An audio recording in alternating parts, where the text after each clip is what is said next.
It's time to eat, baby. We're cooking with the NASCAR chef, John Dix. We're going to do some pineapple fritters, man. These are fun.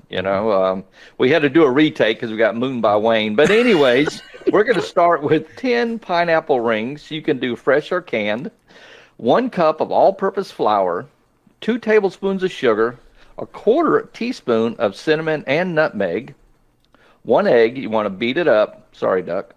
2 cups of buttermilk, 1 splash of vanilla, and some oil for frying. All right, now on the toppings, you want to add some topping for them. In a bowl, you want to mix a 1/2 cup of sugar and 2 teaspoons of cinnamon. Set that aside.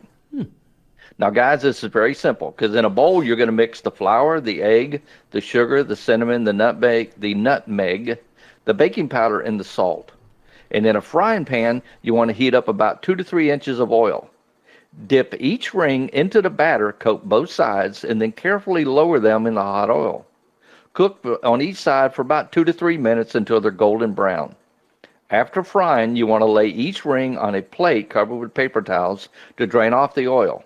And while they're still warm, dip those in the bowl of the topping. All right? Repeat the process, and I'll guarantee you that you'll do these again. This is a fun